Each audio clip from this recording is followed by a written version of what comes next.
এই যে এনইপির কথা বললেন, ন্যাশনাল এডুকেশন পলিসি 2020, এটা না খুব বড় একটা জিনিস। আপনি যদি পুরোটার মধ্যে দিয়ে দেখেন অনেকগুলো পৃষ্ঠা আছে তাতে, এবং এই পুরো বিষয়টি ভারতবর্ষের শিক্ষা ব্যবস্থাকে একটা ট্রান্সফর্ম করবে আমাদের বিশ্বাস। তাতে হয়তো ইমপ্লিমেন্ট করতে গিয়ে কিছু ধরা পড়তে পারে, এখানে অমুক জিনিস দরকার, ওখানে অমুক জিনিস দরকার, তো স্বাভাবিকভাবে সময়ের সাথে সাথে হবে। এতে আমাদের শিক্ষা ব্যবস্থার কি পরিবর্তনগুলো হচ্ছে আমি এক্সাম্পল দেব। আমাদের সময় আমি সায়েন্স পড়েছি এইচএসে, তো আমার ইতিহাস পড়ার কোনো সুযোগ ছিল না। হ্যাঁ, সায়েন্স পড়লে পরে তো যা কম্বিনেশন অফ সাবজেক্ট। এই যে রিজিড বাউন্ডারি, এই বাউন্ডারি এই এনইপি ভেঙে দিচ্ছে। কোনো ফিজিক্সের ছেলে তার যদি ইতিহাস পড়তে ইন্টারেস্ট থাকে, সে ইতিহাস নিতে পারে। আচ্ছা, এটাকে আমরা বলছি ফ্লেক্সিবিলিটি, নমনীয়তা, হ্যাঁ, বা স্থিতিস্থাপকতা, যে নামেই ডাকুন না কেন। আমাদের শিক্ষাক্ষেত্রে আছে ল্যাটারাল এন্ট্রি এক্সিট অপশন। আপনি 4 বছরের গ্র্যাজুয়েশনে ভর্তি হলেন, আপনি 2 বছর করার পর আর পারলেন না। আমার মায়ের ক্ষেত্রে যেটা হয়েছে, আমি সব জায়গায় এটা উদাহরণস্বরূপ দিই। আমার মা যখন, তখন তো মানুষ সংগ্রাম করছে কিভাবে দাঁড়াতে হবে, ঠিক অনেকটা ঋত্বিক ঘটকের সিনেমার মতো। আমার মায়ের বাবা এখানে থাকতেন না, মায়ের মা 2 বোনকে নিয়ে কষ্ট সংগ্রাম চলছে। কলেজে ভর্তি হলো, কলেজে ভর্তি হওয়ার পর 2 বছর করে চলে গেলেন বেসিক ট্রেনিং করতে। তখন বেসিক ট্রেনিং বলা হতো, এখন যেটাকে ডিএলএড বলে আর কি। নদিয়াতে চলে গেছিলেন, ধর্মদার কাছে, ধর্মদা মোড়াগাছা বলে আছে সেখানে। তো কারণ কি চাকরি দরকার।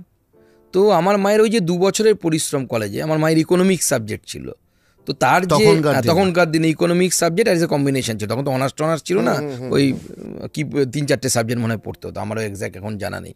তো তার ওই ডিগ্রিটা, মানে পড়াশোনাটা কোনো কাজে লাগেনি, কোনো ডিগ্রি নেই, সে সারা জীবন না গ্র্যাজুয়েট না ডিপ্লোমা কিছু থেকে গেল।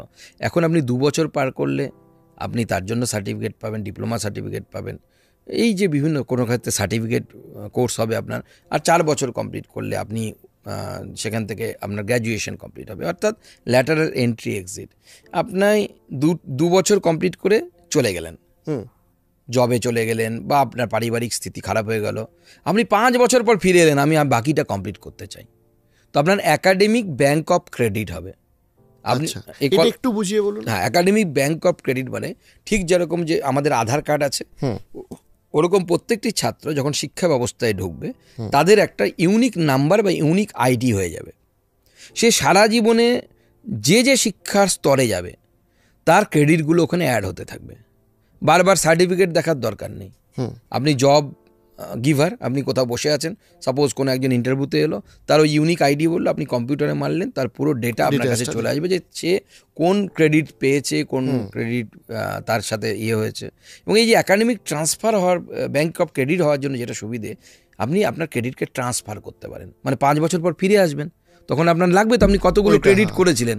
আগে হয়তো ধরুন সাপোজ 5টা ক্রেডিট করে গেছিলেন, এখন আপনি আরও 12টা ক্রেডিট করবেন। It's like a credit score. হ্যাঁ, ক্রেডিট স্কোর। এই যে ফ্লেক্সিবিলিটি আনছি আমরা, তার সাথে নতুন যে টেকনোলজি, এআই, আর্টিফিশিয়াল ইন্টেলিজেন্স, এগুলোকে শিক্ষা ব্যবস্থার মধ্যে ঢোকানো, শিক্ষা ব্যবস্থাকে আরও বেশি হ্যান্ড অন এক্সপিরিয়েন্স, আমরা ক্লাস 8 থেকে এই হ্যান্ড অন এক্সপিরিয়েন্সগুলো আমরা আনছি। আর মোস্ট ইম্পর্টেন্টলি মাতৃভাষায় শিক্ষা, মাতৃভাষার মাধ্যমে শিক্ষা।